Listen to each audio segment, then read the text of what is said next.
मुख्तलिफ मुल्कों की बात कर रहे थे। कुछ दिन पहले हम अमेरिका में किसके टेलर स्विफ्ट के कॉन्सर्ट की बात कर रहे थे। वो पूरी इकोनॉमी मतलब कि वो तो एक छोटा सा अगर मुल्क होना तो उसकी मतलब इकोनॉमी उससे बड़ी संभाल सकते हैं। तो in the mean time Bollywood के किंग शाहरुख खान की मेगा फिल्म आई है जिसका नाम है जवान। वो रिलीज कर दी गई है जिसने पहले ही दिन नए रिकॉर्ड बना दिए। Actually that is what you would expect from Shahrukh Khan of course. और पहले दिन फिल्म की कमाई जो थी वो कितनी थी 75 करोड़ तक जा पहुंची। और इस फिल्म की ख़ास बात यह है कि इसने पूरे इंडिया को इकट्ठा कर दिया है और एक जगह पर हर कौमियत हर मजहब के लोग इकट्ठे कर दिए।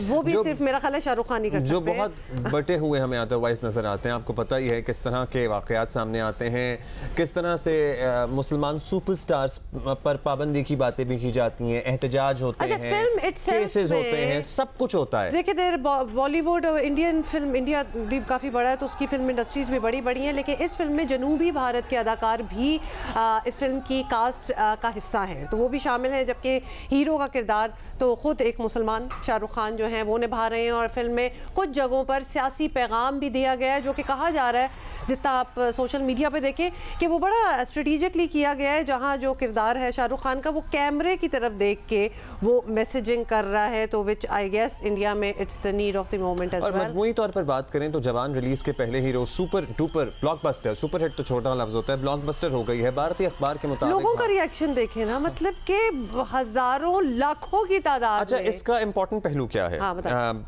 वो ये है कि बहुत से सिनेमा घर ऐसे थे जो कि भारत में भी, जहां इतनी स्क्रीन्स हैं, हज़ारों स्क्रीन्स हैं, जो 30 साल पहले बंद हो गए थे। लेकिन शाहरुख खान की फिल्म की डिमांड को देखते हुए उन्होंने दोबारा कारोबार शुरू कर दिया है।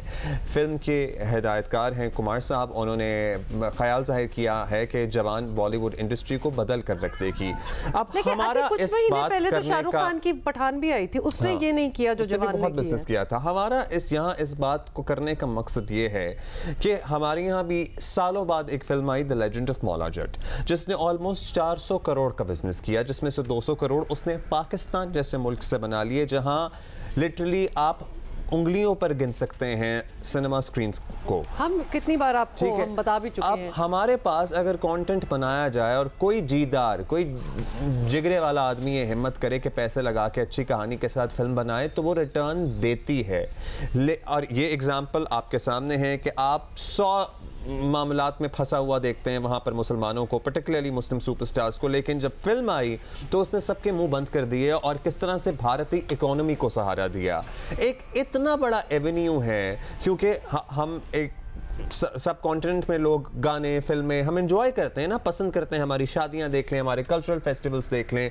एक इतना बड़ा एवेन्यू है जो हम मिस आउट करते हैं। इस फिल्म की इकोनॉमी में किरदार अदा कर सकता है, इस मुल्क की इकोनॉमी में किरदार अदा कर सकता है, इस इंडस्ट्री को खड़ा कर सकता है। एक the legend of Maula Jatt आई, उसके बाद खामोशी है। तो ये खामोशी, इसका हम जिक्र करना चाहते हैं कि ये खामोशी क्यों है, जब हम दुनिया में इर्द गिर्द देख ही रहे हैं। अपने नेबरिंग कंट्रीज में, ईरान में चलें देख लें, आप छोड़ दें इंडिया को अगर आपने नहीं लेना उसका एग्जाम्पल। फॉर इंस्टेंस अब ऑस्कर्स के लिए पाकिस्तानी फिल्मों की सिलेक्शन के लिए हमने 11 रुकनी कमेटी बना दी है। इतनी फिल्में रिलीज हुई हैं हमारे साल में। Exactly that is the point कि 11 रुकनी कमेटी बना दी है। हमारे टॉप ऑफ द टॉप जो लोग हैं इस इंडस्ट्री से मुंसलिक, उनको हमने इस कमेटी में डाल दिया है। लेकिन फिल्मों के इंतखाब के लिए पाकिस्तान में फिल्में बनानी भी तो पड़ेंगी कि नहीं पड़ेंगी, वरना मतलब वो 11 लोग बैठ के क्या 4 फिल्मों को असेस करेंगे कि इनमें से कौन सी भेजनी है? तो we really need to look into it. हमने अपने रिवायती तरीके जो हैं उनको बदलना है एंड वी हैव टू, हमें at par with the rest of the world आना पड़ेगा इस इंडस्ट्री में भी। अब आप ये देखिए, इंडिया की जो बॉलीवुड जिसे कहते हैं या इंडियन फिल्म इंडस्ट्री है, वो किसी से ढकी छुपी नहीं है। उनकी इकोनॉमी को किस तरह सपोर्ट करती है, उनके टैक्स रेवेन्यूज किस तरह है। The richest people in India, you know, few richest are the film superstars. So हम क्या कर सकते हैं? अब ये जो बहस थी ना, particularly the legend of Maula Jatt के बाद ख़त्म हो जानी चाहिए कि हमारे यहाँ तो ऑडियंस नहीं है और फिल्म बनेगी तो इतने रेवेन्यू कहाँ से आएंगे? मतलब आप देखिए इसका एक second, can I just say about the power of films, the power of cinema, कि ये वही शाहरुख खान हैं जिनके अगेंस्ट इतनी कैंपेनिंग आए दिन कुछ ना कुछ इनके होता ही रहता है ना। इंडिया में उनके अपने मुल्क में ये किया जा रहा होता है, लेकिन जब मूवी आई तो पूरा इंडिया गया उनकी मूवी देखने के लिए और उनको पसंद भी आई। तो ये गिविंग इट अ चांस वाली भी बात है। हमारे यहाँ we have a culture of banning things.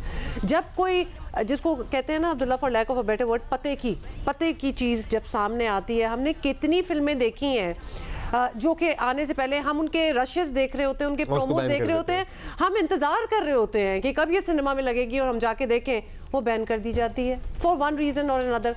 और फिर वो यूट्यूब वगैरह पे वैसे ही एट अ लॉस उनको रिलीज करनी पड़ती है बिकॉज कोई तो देख ले, और फिर हम देख के हमें लगता है they were worthy of the big screen. So इस ऑडियंस में भी पोटेंशियल है, इस मुल्क की इकोनॉमी में इंडस्ट्री किरदार अदा कर सकती है, आपको कितनी जॉब्स दे सकती है। So invest in good films and returns आपने देखे हैं, मिले हैं फिल्मों को। सो